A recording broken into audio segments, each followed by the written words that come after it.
설교를 하실 때마다 그렇게 많이 우셨어요. 근데 저희는 왜 그렇게 아버님이 많이 우시는지 그 아버님의 눈물에 대해서 심각하게 이해를 하지 못했어요. 그리고 또 어떤 때는 예수님이 그런 말씀도 하셨어요. 아버님이 그런 말씀도 하셨어요. 예수님이 십자가에 달리실 때 오른편 왼편에 강도들이 달릴 것이 아니라 베드로나 또는 그 요한이나 야곱같이 수제자들이 대신 예수님과 더불어 십자가를 지고 십자가의 길을 갔다면 하나님의 섭리 역사가 이렇게 2000년씩이나 오래 걸리지 않는다. 그런 말씀도 하셨어요. 그러시면서 저희들 보고 그래 너희들은 예수님 제자들 생각해 봤느냐. 그런 제자들을 땅에 놓고 십자가의 길을 가실 때 예수님 심정이 어떻겠느냐. 그런 말씀도 하셨어요. 베드로가 주님 제가 대신 십자가를 지겠습니다. 이렇게 하고 예수님의 십자가를 대신 졌다면은 또 인류 역사는 달라졌다. 그런 말씀도 하셨어요. 여러분들 이해가 되십니까? 네. 원리를 통해서 아마 이해가 되실 겁니다. 이렇게 예수님은 제자들이 3년 동안 동고동락하고 따라다녔지만은 예수님이 어떤 분이신지 예수님이 그 메시아 정체성에 대해서 제대로 이해하지 못하고 있었어요. 베드로는 그렇게 수제자이면서 결정적인 순간에 물론 예수님 앞에 당신이 메시아입니다 고백을 했음에도 불구하고 그 결정적인 순간에 나는 예수가 누구지 모른다.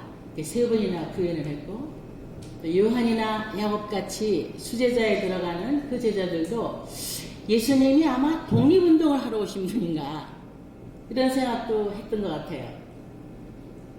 다윗 왕을 최고의 인물로 생각하는 이스라엘 민족은 혹시 예수님도 우리 민족을 독립을 시켜서 정말 최고의 이스라엘 국가를 만드시러 오신 거 아닌가 그렇게 생각하면서 예수님 앞에 그런 얘기를 해요.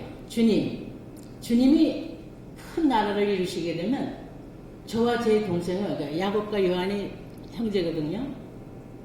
저와 제 동생을 양쪽에 하나씩 높은 자리에 좀 앉게 해주십시오.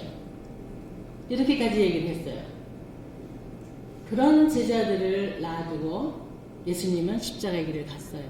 예수님의 심정이 어땠을까? 나중에 정말 원리에 깊이 들어가고 신학 공부를 하면서 아버님께서 왜 그렇게 초창기 때 예수님 설교만 하시면 그렇게 통곡을 하셨어요.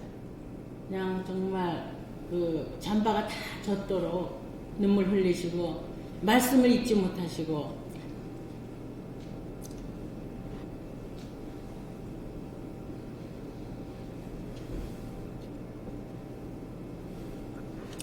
그랬던 기억이 납니다. 그런데 그리고 예수님이 십자가에 돌아가시니까 제자들은 다 우리가 정말 일장춘몽을 꾸었구나. 이 꿈인가? 이런 생각을 하고 이젠 다 좌절하고 실망하고 각자의 일상생활로 돌아가 버렸어요. 고기잡이로 다 돌아가 버렸죠. 그런데 놀랍게도 하나님께서는 여자들을 시켜서 막달라 마리아를 비롯한 여자들을 시켜서 주님의 부활 메시지를 이 제자들에게 전합니다. 여러분들 성서에서 다 배웠죠? 네.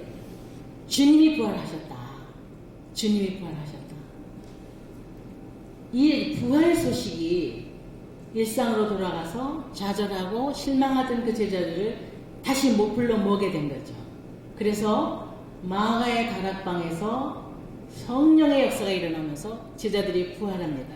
이런 성서의 얘기는 여러분들이 아실 것 같아서 제가 이렇게 자세하게는 안 하겠습니다. 그러나 그 성령의 놀라운 역사를 통해서 이 제자들은 다시 부활을 하죠.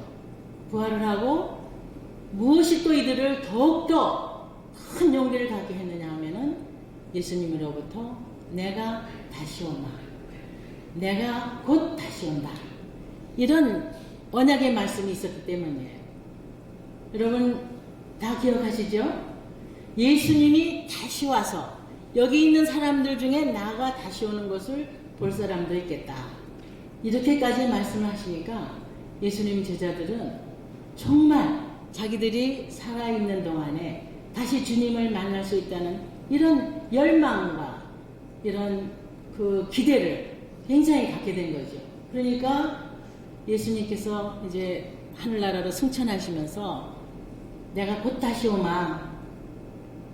그때까지 너희들은 땅끝까지 이 복음을 전하라 그랬어요. 복음을 전하라. 땅끝까지 복음을 전하라. 그러니까 예수님 제자들은 주님이 다시 오신다는 오신다는 그 소망과 그런 기다림 속에서 주님의 명을 따라서 땅끝까지 복음을 전했습니다. 여러분, 복음이 뭐죠? 복음은 우리말로 기쁜 소식, 복된 소식이에요. 복음이라는 말은 헬라 말로 유앙겔리온이라고 그러는데, 이 유앙겔리온이라는 헬라 말의 어원이 이거는 뭐냐? 왕의 탄생, 왕의 등극이에요. 이게 유앙겔리온. 그러니까 예수님은 하나님 나라의 왕으로 오셨고 인류를 구원하는 구세주 메시아로 오셨다는 기가 막힌 말이죠. 이게 복음이에요. 그러니까 이 복음을 전하라. 그런데 이 복음을 그 당시 헬라 문명이 얼마나 찬란했습니까? 또 로마 제국이 막 그냥 굉장히 담대하게 나가는 그런 때인데 십자가에 힘없이 아무 기적도 일으키지 못하고 십자가에 죽은 예수님, 또 공부를 했다는 기록도 없는 그런 예수님, 그 대단하신 학자, 랍비, 바리새인 이런 사람들하고 어떻게 가르쳤다 이런 건 없고 그냥 불쌍한 무리들을 데리고 다니시면서 하나님 나라를 선포하신 그 예수님이 어떻게 왕이냐, 어떻게 메시아냐, 이거는 유대민족에게도 걸림돌이고 헬라 문명을 부과하고 있던 그 시대 사람들에게는 이거는 완전히 조롱거리였어요. 그러니까 예수님 제자들의 가는 길은 십자가의 길일 수밖에 없고 박해와 핍박이 계속되고, 그래서 대부분의 직사도들은 AD 60년대 초에 네로 황제의 그 대박해 시대에 거의가 다 순교했다고 우리가 보고 있습니다. 그런데 이분들이 그렇게 죽기 살기로 복음을 전할 수 있었던 것은 자기들 생전에 행여나 주님이 다시 오시는 것을 볼 수 있지 않을까, 그런 열망이었어요. 만일에 2000년 후에 온다, 내가 2000년 후에 다시 온다 그랬더라면 그때 제자들이 그렇게 목숨을 걸고 갈 수가 있었을까? 여러분 어떻게 생각하세요?